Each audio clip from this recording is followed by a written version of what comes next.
I've lived in the UK most of my life, but I've also spent summers working in southern Germany in 2019 and 2020, as well as spending a few days travelling in Berlin and Munich. And from my time in Germany, I've noticed a number of interesting differences between the two cultures. So I've got around 7 or 8 differences, or just interesting things that I want to share with you guys that I've noticed between the United Kingdom and Germany. So I'll tell you a story first of all. So back in 2016, I spent 3 weeks in the summer travelling around Europe with some friends from school. This was an interrailing trip where you take trains all around Europe, and it was absolutely amazing. And one of our stops, our second stop, was Berlin. And this was the first time that I'd ever been to Germany. Literally like 10-15 minutes after getting off the train, we were walking down some street trying to find our hostel. And I've got this empty water bottle in my hand that I bought earlier on in the day in Amsterdam. And this random guy comes up to me and asks me if he can have my water bottle. And I was like, no sorry, I want to keep it, I want to use it later on. So he just turned around and walked away. And I was so confused with this. I was just thinking, what could this guy want with my empty water bottle? It literally has no value. What could he want with it? It just made no sense. Well, how wrong I was, because later that day we walked into a Lidl supermarket and they have these massive Fanta machines which basically take your water bottles, your glass bottles, plastic bottles, whatever it is, and they give you money back that you can then use in the supermarket.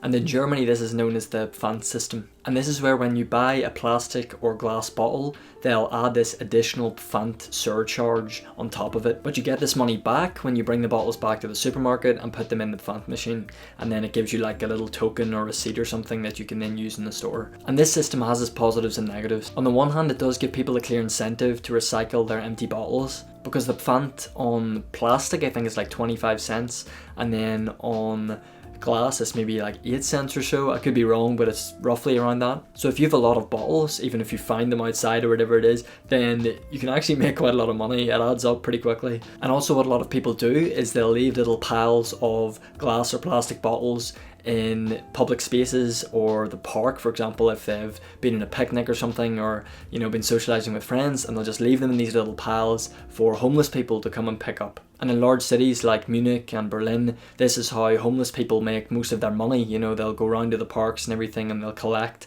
all of these glass and plastic bottles. And often you'll just see them walking around the city with these massive bags full of bottles. A big downside to this is every time that you need to go to the supermarket, you have to then bring along all of your glass and plastic bottles to put in the Pfand machines, which can be a bit of a hassle. When I worked in Überlingen in southern Germany for 6 weeks at a kids summer camp, I would go to Kaufland, which is like their big supermarket down there, and I would just see these families coming in with like 10, 20, 30, 40 or more plastic bottles that they'd have to put into the Pfand machines, and it was just a nightmare.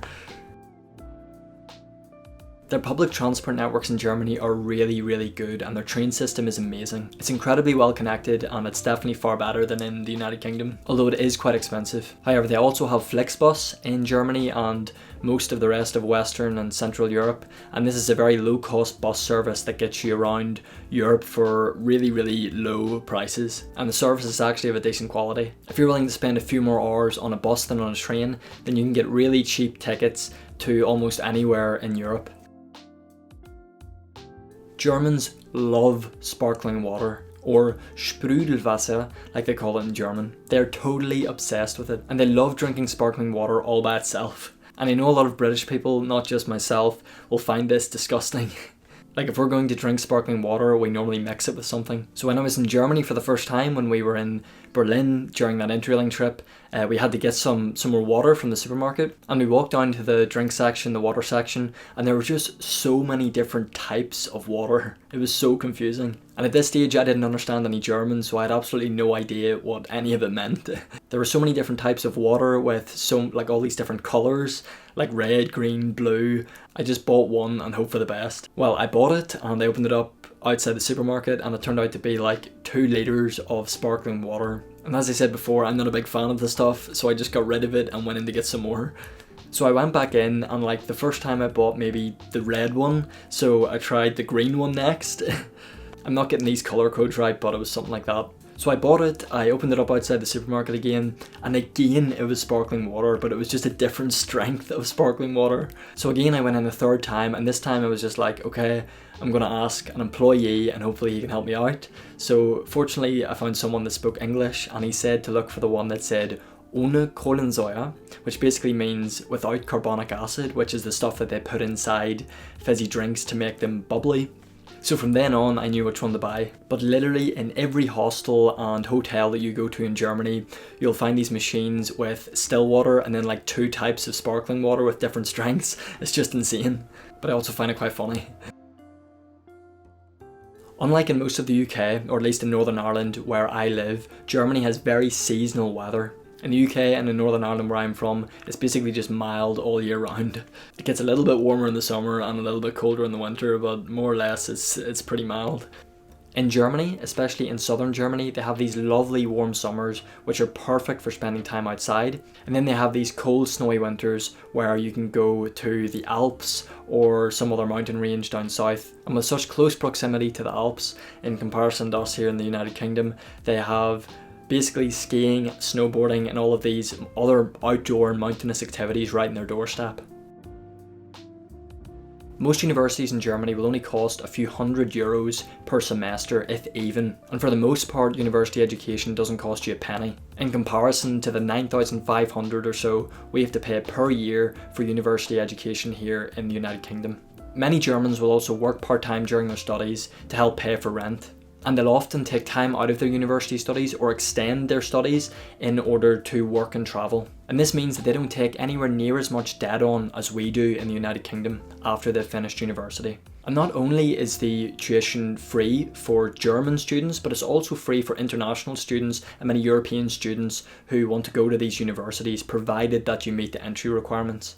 So if you're willing to go and live in Germany and also to learn German to a B2 or C1 level before you leave secondary school, then you could go and save yourself an absolute fortune by studying in Germany compared to the United States or the United Kingdom.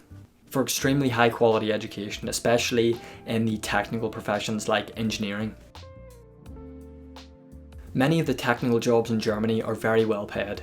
For example, I was looking at software and engineering jobs in Munich before I got my current job here in the United Kingdom, and this was for junior and graduate positions. And in the UK, an engineering graduate can expect to earn between £20,000 and £30,000 per year, and this depends on the city and the location where you're working. And when I looked for comparable jobs in Munich for a graduate engineer, they were earning between 40 and 50,000 euros, which is just way more than a graduate would earn in the United Kingdom.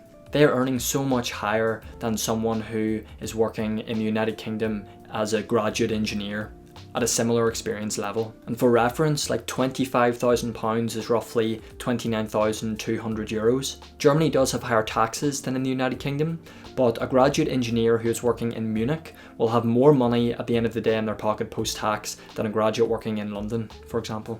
And this is just on average. Germany, much like the United Kingdom, is a country that has sport built into the culture. In the UK, our 2 biggest team sports in terms of popularity and participants is most likely football and rugby, with other sports such as tennis, field hockey, cricket and golf up there as well. However, in Germany, the most participated in and most followed team sport is by far football.